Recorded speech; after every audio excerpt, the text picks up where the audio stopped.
Yo, man, what it do? It's your boy, Don Rio, and we are back here today, Low Life TV, with another sit-down conversation with my guy, Chase. I'm sorry, I had a lot going on. I'm just calming down. We got Chase Mann here, bro. How are you been doing, bro? Good, brother, good. How are you? I'll do good. I'm going to get my phone over here to Jeff so he can take some content. There you go, Jeff. So, look, man. How you doing, bro? Good, man. Same old stuff. Staying after it, trying to stay healthy. Heck yeah. Stay ready. We're going to get right to the point, man. Well, today we're here to talk with Chase about his experiences at the ranch from start to finish, how he got there and how it all ended. But first, we're gonna see what's up with Chase, man. We're gonna. You got any fights coming up?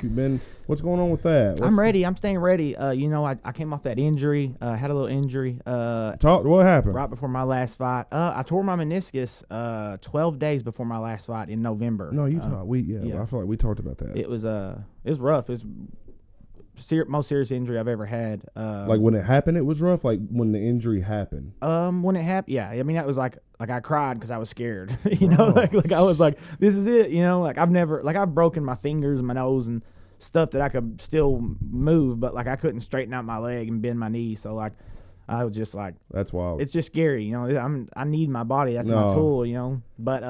But yeah, it's just been a recovery. It's just another obstacle. It's part of fighting. Getting through it. But so just getting over that recovery. I'm ready to fight. I'm thinking in the next 8 or 10 weeks or something is when I want something. What's your current diet like? What's your day-to-day life like right now? Yeah. So usually right now, training wise, I do 2 sessions a day.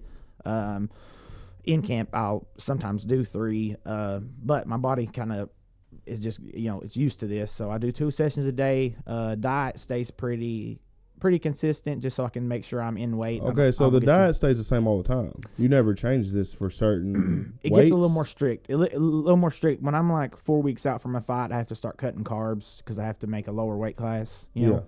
But, I pretty much eat clean year-round, Okay, so right now we're cruising. We're chilling, waiting on the next opportunity. Yep. No cheat days. No, I do have cheat days. Okay. That's the thing. I usually do like one – I try to do it in one day, like just have one day where I get to do whatever I want. Heck yeah, man. But I got to be careful because, I'll eat so much I'll make myself sick for the next 2 days. I bet, bro. It's kind of like a drug addiction. You know how the food is. For real, we can talk a lot about it. It gets crazy, man. But, all right, man. Well, let's get right to it. So I'm going to go ahead and present this a little bit better. Last interview, Chase was talking. He brought up a topic about the ranch. We didn't even get on it, but it caught my attention. I was hoping that I could get him back here to tell us about that, to explain what it was, how he got there, and what happened. So we're gonna talk about it. Don't worry about it. We're gonna talk about it.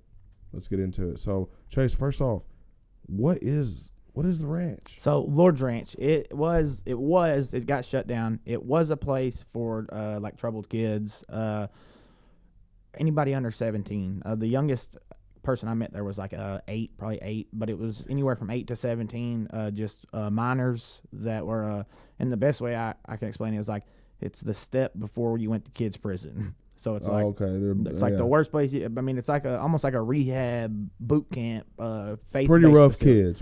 Oh yeah. The kids there, like they were scary. Yeah, they were. Now I'm gonna stop you. Is it kids that always just get in trouble, or maybe is it sometimes the kids that have gotten abused and stuff like that? Oh yeah.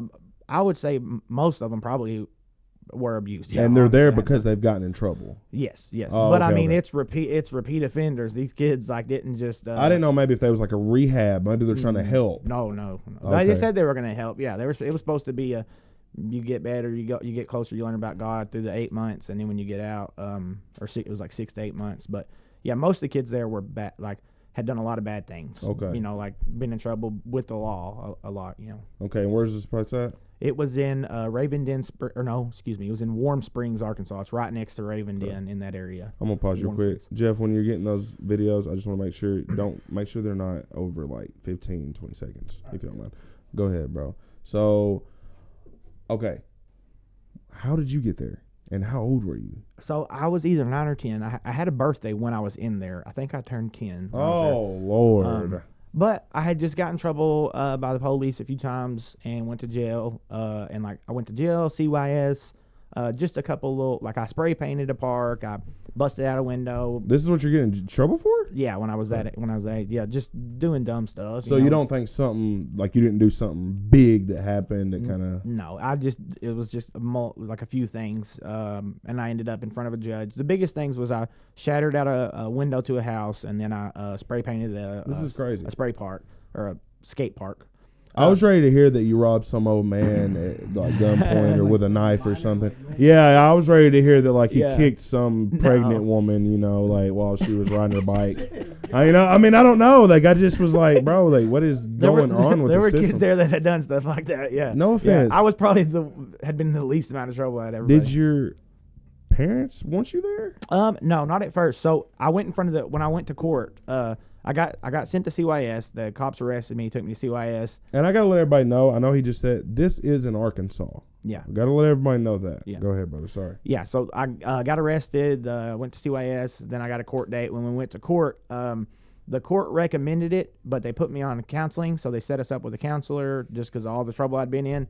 And they said, we recommend you send him to Lord's Ranch so you can get this. Make sure you keep eye on that battery for me. So you can get this taken care of quick. Like you can get him fixed. Okay, we recommend you say, okay, cool. They didn't court order it. And so anyways, a few months had gone by. My therapist kept recommending it to my mom, but my mom was like, I'm not sending my son there.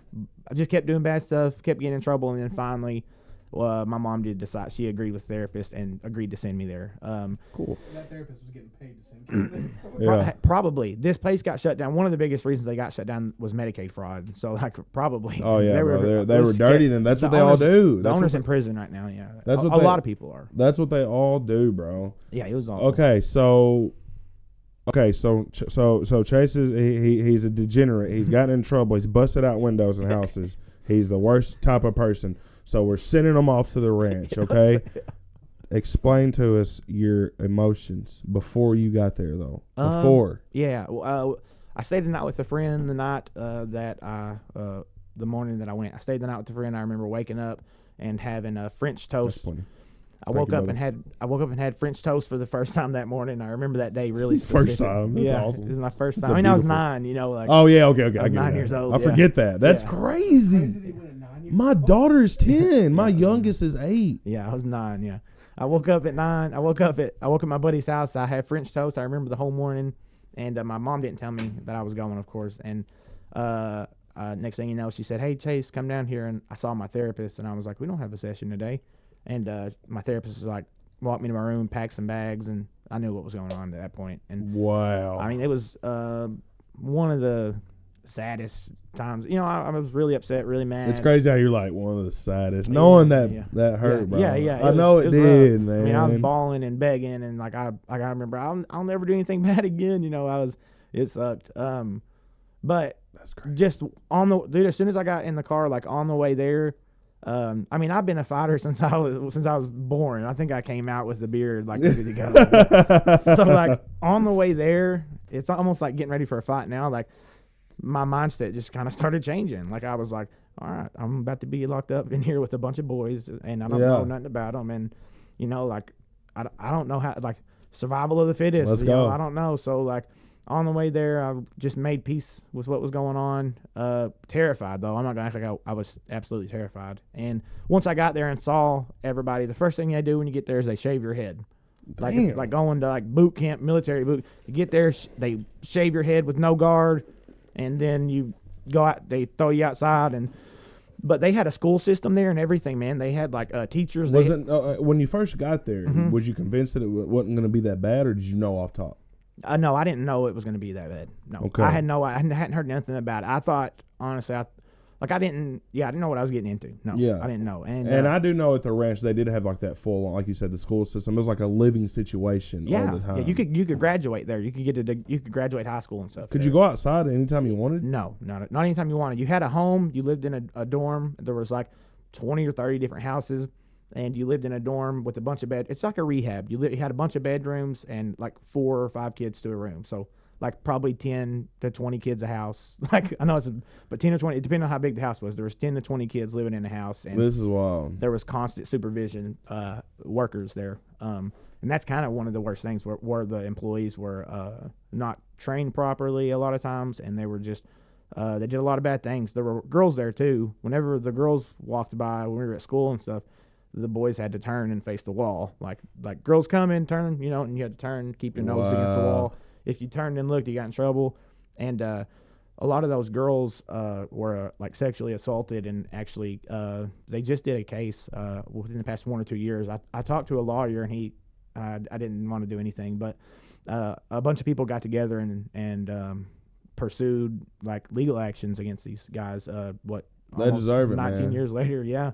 But I mean, the sexual assault, especially, like that's not cool, man. Those were little girls. And I'm sure there were little boys that dealt with stuff. I didn't see any of that, but I just see in a lot of the physical abuse. We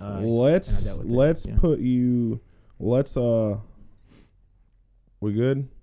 Let's put you in a day's situation there, Mm-hmm. like a really rough situation, something that you remember happening there you won't forget. Yeah. There's a couple of one of the things I remember was I was in school in class. There's a kid in front of me, and he got into a fight with the kid in front of him, and he took a pencil and stabbed the dude in the neck with the pencil. And that would be rough to see when you're not even in prison or nothing, and you really just like that's what I'm saying is like, bro, I never ever seen a whole lot of true violence until I did time. Yeah, it's different, man. That's what I'd say. When you see violence with other things besides a gun, that's what a lot of people don't. That's what I've talked to certain people when they think that like road rage isn't that big a deal. I'm like, listen, if I can tell you haven't seen real violence, like it's not like you're gonna punch them a couple times and say, hey, good fight, buddy. Like somebody's getting their teeth knocked out. Somebody's getting their jaw broke. Someone's getting hurt. Yes. Someone's getting hurt or killed. And so that's the thing is like it's really like I remember every time there was a big fight finna break out in prison or something, everybody really got quiet. Like it wasn't go get him. You do that, you're done. Like that was like your next type, So that was that kid. So seeing that was scary. That's just something I remember vividly was the pencil going in his neck and him he started shanking him like in his neck over and over, and I ended up fighting that kid that stabbed him like the next day or the day after. We got into a scrap, and I beat the crap out of him, thank God. But like I'd beat him up, just dude, I was scared so scared for my life. Yeah, just scared that he was gonna get one over. I thought he was gonna kill me. He had a rock. He picked up a rock and like tried to smash me with it. This is wild, dude. I beat the brakes off of him, thank God. And I mean, the people come running, the security comes running as we're fighting. And they usually, whenever you fight, they tackle you. They put you in a restraint hold where they put their arms behind your back and they smash your face in the ground and they say, "Are you calm? Are you calm?" And they mess you up. That's dude. how you know you just remember little things like that. Dude. I remember because when they come running towards me, a lot of my fights, I would just step back and interlock my fingers and get on my knees, and I would go, "I'm calm, I'm calm, I'm calm." And it worked. They didn't ever smash me on the ground like that. I just was like, I'm calm. And anyways, after I beat that kid up, I remember I did that. I got on the ground and said, I'm calm, and he wasn't. Like he was. Next question. Next question. Yeah. Was there anyone there that touched your heart a little bit? Was there a good person there, a good employee maybe? Like I don't really remember any. I had a family member that worked there actually. And they kept us separate. They wouldn't let me see him because they were just like, no family contact or anything.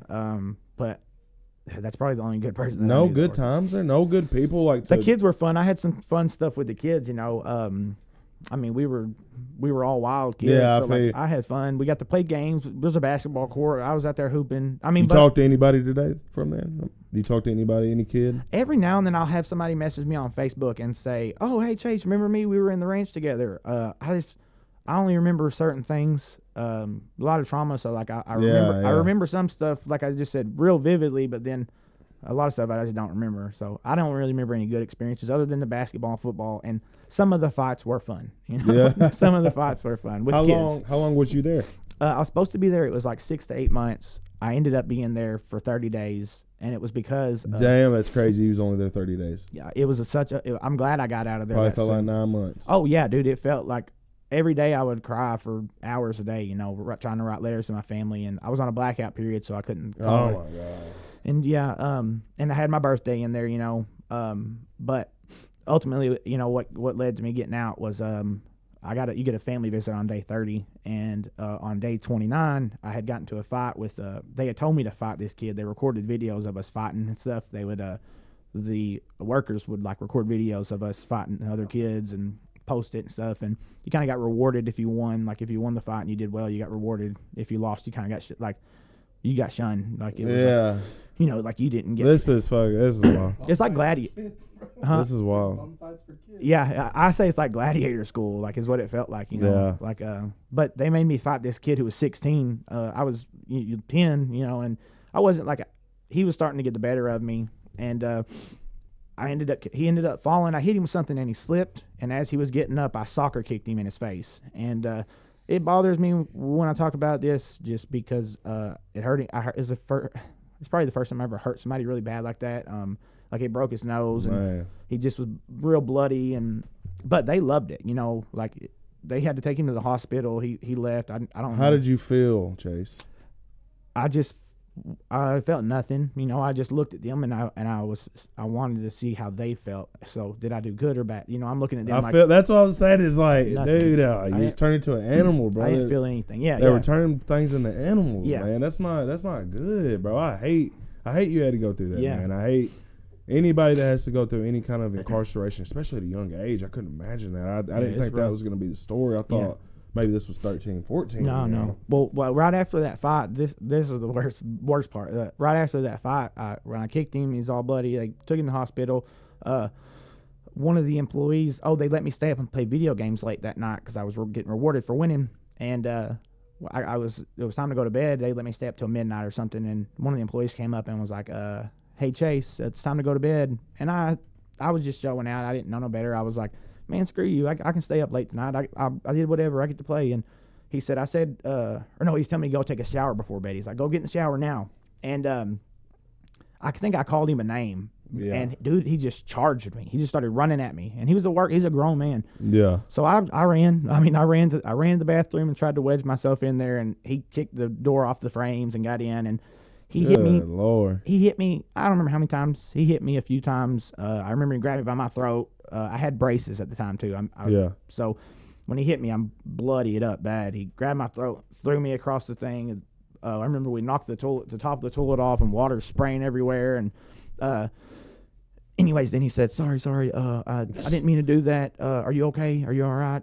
Don't talk about this, you know." And man, yeah. And what's his name? I don't want to say. Okay, I don't want to say. That's respectful. I know who he is. I know where he is. That's crazy. Respect me. Hey, Chase a good man. This an undefeated fighter right here, bro. He could have dropped your name, and you never know how they could have went. That's what I'm saying. People don't know how things could go when you do good people wrong, and you got a little following now. You can't do that to people, bro. So that's good that you have not retaliated. Yeah, I thought about it. You know what I mean? When I figured out where he was and how close he was and everything to me, I thought about it, but. Yeah, you're stronger, bro. That's got nothing to say. Yeah, that's actually. He knows. He remembers. I remember, and he'll see this or hear this, and his life's probably. He'll know who he is. Do you know how his life is? Like, how's his life going? Oh, it's okay. That's crazy. I hate when people like that are doing it's good. It's really okay, bro. Yeah. It's funny. It could have been life changing for him too, though. Yeah. He was young. He was 18 or not. He's not. Yeah, he's not a lot older. He's 18 or 19. But sometimes that's kind of. So no offense, I was really making poor decisions up until about 22. Yeah, he was a kid. He was a kid poor. Too. So yeah, I would honestly. Now he was the adult. He was the adult that worked there. He was in charge of. He was the one that told us when, He knew what he was doing. Oh yeah, but I understand. He might even. Yeah, I don't know what. He might have been 21. I don't know. But he was old enough to work there and know better. And I was 10. You know what I mean? And you abuse your authority though. That's something, and I think that's easily done for young adults. I think they can mess up and abuse authority. Yeah. And even though they did what they did, it's Just like how he was saying, "I'm sorry, don't mention." Like he knew he messed you up. overdid. Yeah, that's what I was saying. Is But that very next day after he done that, I was bruised up, had a bruise on my throat, and my lips were split up, and nose was all messed up from him hitting me. But I got to do my family visit the very next day, and so when my family got there, as soon as they seen me, they they knew something was blessing wrong. in disguise. Yeah, and like I didn't want to tell them because I knew that was gonna really upset them. Like I just wanted to tell them, get me out of here, yeah, tell them yeah. that. But it came out. Had to. Oh, they raised chaos, man. My dad was looking for he's like, where is it? Dad's going off. Bro, that's awesome. It was oh yeah, secret blessing. It's a secret blessing, bro, in disguise. Yep. That was you. Sorry, you how. Go ahead, finish your story. No, yeah. It's just that got me out of there. That got me out of there. So, like right then, you left, or they needed to wait, or something. Was there some process, or you was out that day? I was out there within probably 5 minutes. Okay. Like yeah. my parents were like, I bet you. They were trying to do the boy. process. Yeah, they were trying to do the. No, you need to sign. They asked me. They were like, Chase, do you want to stay and get better? I'm like, no, no, I don't want to stay and get better. Y'all. How was your feelings right then? The feelings when you know you're leaving. You know you was out of there. I can't explain it. The best feeling ever. You know what I mean? Like, felt like I was. What did your parents say? Like, did you go home with them? You was in the car with them. What was it? Was you talking to them? What did your dad say after all this was going on? Dad wanted to go fight him. Dad wanted to go hurt the guy. Dad was ready to go. Mom was kind of. I think my mom was kind of more in shock and really upset because I think she kind of blamed herself a little bit because she sent me there. That's what I was looking for. I think that boy, it's not her fault. You know what I mean? Like, but it did cause like a big thing. That's when both my parents relapsed and got on drugs after that, and Dad went to prison. And it caused a lot of, but I don't want to say that's the only cause. It's no, I get it though. That was just a big thing for us. It messed them up mentally, and they turned to drugs. And I'm sure I was blaming them. I wasn't saying it's all right, Mommy and Dad. Yeah. Like I probably was saying more like y'all are pieces of crap. Y'all, like I probably blamed them a lot. What? So what happens now? What is you get home? What's Chase doing now? Is for the next 5-10 years? Is your life different, better? Yeah. Are you doing better? No, that was the beginning of it being awful. Like I got out of there and it was all like those next. Dang, I didn't think 5 that. years was when I did the worst things. That's when my mom was real strung out. Actually, I didn't even think about it, Chase. But I remember hearing the stories about you and doing the math. There's no way you could have been doing better. Age, because I heard and crazy stories. Yeah, Yeah. But so when do you think calming down for you happened? Probably like when my daughter was born, or and even like after going to big boy jail, like going to jail as an adult, and then going to rehab and being in rehab for I was there for a year. I was in rehab for a year, and going through that as an adult, it reminded me of flashbacks of that as a kid, and I just remember maybe a little better, maybe a little bit more control. Yeah. I met some good people when I was inside. Me too. I've got lifelong friends, and I learned about God and love, and it was a great place for me. But even after I got out of rehab, I turned 21, and I almost started to party and stuff. Like I started, like I wasn't doing bad things, like I wasn't getting in trouble and stuff. I just almost started partying again for a minute, and then my friend committed suicide, and that kind of was it. Like, sorry, no, you're good, brother. What's up? I'm doing an interview, bro. That's why I didn't answer the first time. It's all love, though, my guy.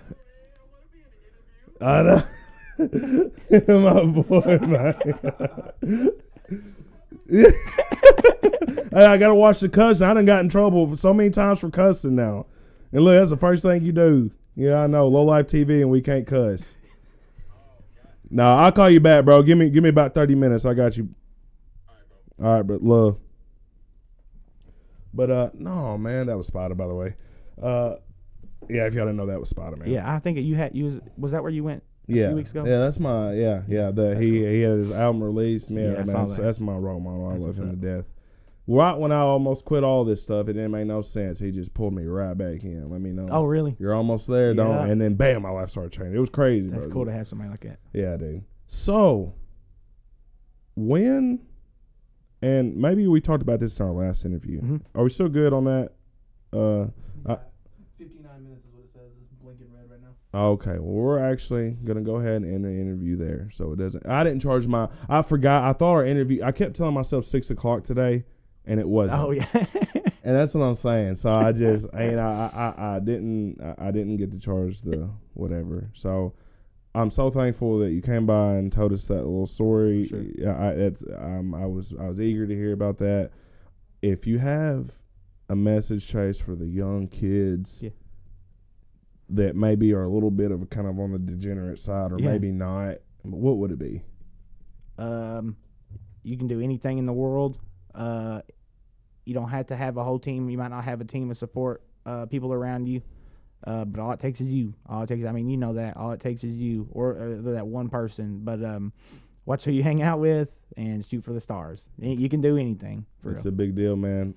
Well, thank you, Chase. This is Alive TV. I'm Don Rio. This is Chase Mann. Don't forget about my guy, Jeff, in the back.